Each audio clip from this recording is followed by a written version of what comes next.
これがその化学バイオ工学科なんですけども、なんとなくバイオっていうイメージが先に来てると思うんですけど、この化学バイオ工学科なんですよ。化学が先なんですね。バイオ化学工学科じゃないんです。化学バイオ工学科。この意味はやっぱり科学を主体とした研究だったり教育をしているということの表れなんですね。で、このなんですかね、このパンフレットの表紙がものすごく好きなんですけど、科学なので丸型プラス項がこうあってですね、この中に地球が入っています。で、この化学バイオ工学科というところはやっぱり地球環境だったり自分たちの社会を良くしていこうと、科学の力で何とかしていこうというふうな思いが込められている写真というか図だったんですね。で、その科学だけではですね、どうにもダメなんです。実はこれはもう社会的に企業の方もおっしゃってます。科学だけできてもちょっと仕方がない。で、じゃあバイオだけできてももっともっと仕方がないと言われてます。で、じゃあ両方分かったらいいんだけどねっていう声がよく聞かれます。そういうのもありまして、自分たちの学科を科学を主体にしてバイオのいろんなものを取り入れながら一つにも新しいことをやっていこうということで科学バイオ工学科というのを作っています。なかなか好評な感じを受けています。で、この環境用科学コースというのとバイオ工学コースというのがで学ぶことは1年生、2年生は同じで、有機、無機、物理、化学工学、生物学、高分子とかというふうにいわゆる科学をメインにした講義が多いです。だからバイオって思ってくるとあれって思うかもしれません。だから科学を主体にしたことなんだっていうことは認識してほしいと思います。で、2年からコースがあるんですけど、環境科学コースでは環境科学工学、合成有機工学、分子科学、化学工学、もろもろがありますし、バイオ用工学コースでは生物学、電子工学、生物化学工学、食品工学、生物材料科学とかですね、こっちの方がバイオ食が強いかなという状況です。で、先生方もこういった先生が環境用語がいらっしゃいますし、バイオ用語はこういった先生方がいらっしゃいます。で、大学ではですね、その高校までの知識が基礎中の基礎なんですね。そこがベースです。で、それからいろんなことを学んでいきます。で、1回の授業が90分間なのでちょっと長いですね。で、学生実験というのがありまして、実際に自分たちで実験をして測定をしてその結果をまとめてレポートというものを書き上げます。で、さっき言ったみたいに1年から2年になるときにコースを選んで成績順に決まっていきますし、3年生から4年生になるときに単位数が足りてないと留年です。学年上は4年だけど研究室に配属されますね。で、研究室配属にできた学生はどの研究室に入りたいかも学生の希望によるんですけど成績順で決まってしまいます。で、1年間かけてですね、誰も知らないことをやるんです。先生も知らないことをやるんです。授業研究としてね、誰か知ってることをやったって全然面白くならないから、誰も知らないことを研究する。これにだからこそ面白いですよね。これは超臨界というのは水でも気体でも固体でもないそれを超えちゃってる不思議な状態があるんですけど、そういう状態に何か物質を入れると既存のルールとは違った反応をしてですね、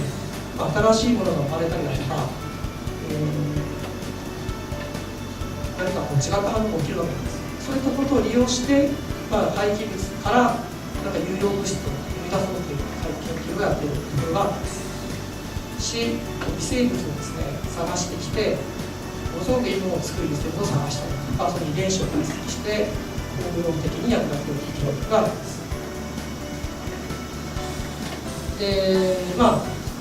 その片方はすごくケミカルな視点からで、片方は例えばバイオということですけど、目指しているところは地球だったり地域だったり社会を良くしたいという思いです。でも立ち位置がケミカルが得意だったり好きな人はそこから攻めていけばいいし、自分はバイオが好きだったらそこから攻めていく。っていうだけで目指しているところはまあ同じです。で具体的にこう何してるのってことなんですけど、例えばですね、こういう電気学的な方法を使って、まあ、医療用の材料を開発している先生とかもいらっしゃいます。あるいはさっきのその超臨界を使って新しいですね有用成分を取り出すこともやった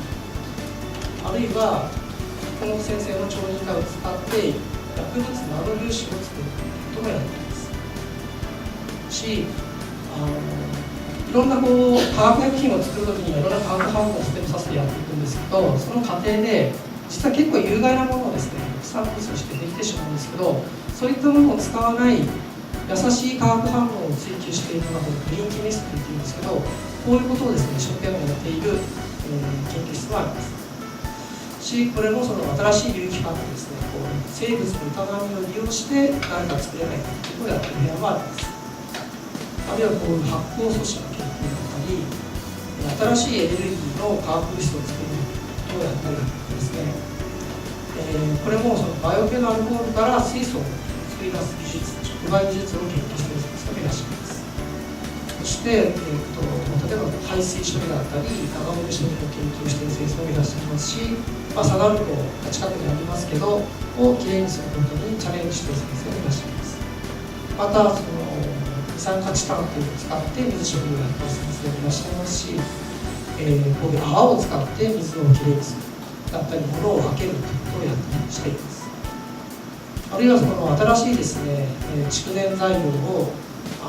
作る研究も進められていますし、光を使って継続並べたり作るということをですね、研究している先生もいらっしゃいますし、微生物を使ってその水をきれいにしたりだとか汚染物を分解したりとか、あるいはゴミから電気を作るということを研究している、これは私ですけど、やっているのもあります。ということで、入試上のこういうところになりますし、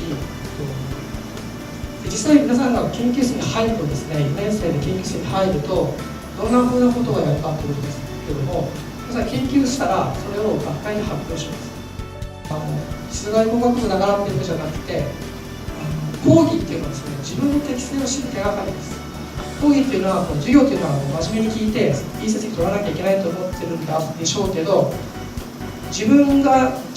向いてるか向いてないかっていうのを知るめちゃくちゃいいツールです。だからそういう視点で自分はこれ生物向いてるかもしれないとか、物理めっちゃ好きやねんっていう感じで適性を知る手がかりに使ってほしいと思います。あといろんな道があります。いろんな道があります。できれば興味があることだったり関心があることに突き進んでほしいと思いますし、同時に何に向いてるのかなっていうのは把握してほしいと思います。好きなことと向いてることは違います。向いてることをやった方がいいです。いろんな意味で。あと人との出会いとかつながりっていうのはとても大事で、社会に出ると途端に世界が広がります。多分高校から大学に行っただけでも人間関係でめっちゃ広がります。そして予想を超えた展開がですね、突然やってきます。君これちょっと行ってみないみたいな話が突然振られた時のためにですね、常にやっぱり努力はしておいた方がいいと思います。それとその化学バイオっていうのはなんとなく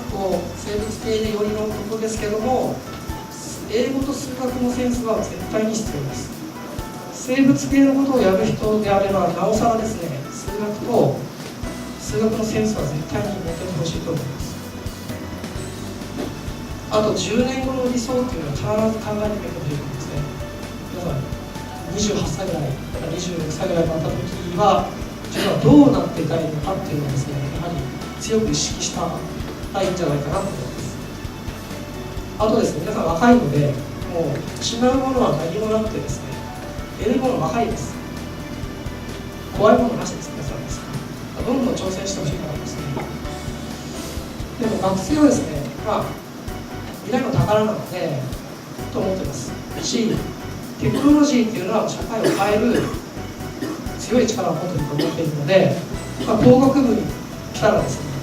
そういった意識でやってほしいなと思います。で、文学部のバイオと理学部のバイオと工学部のバイオって何が違うんですかって質問を実は受けてました。で、理学部のバイオっていうのはもうめちゃくちゃサイエンスです。例えば生命とは何かとかですね、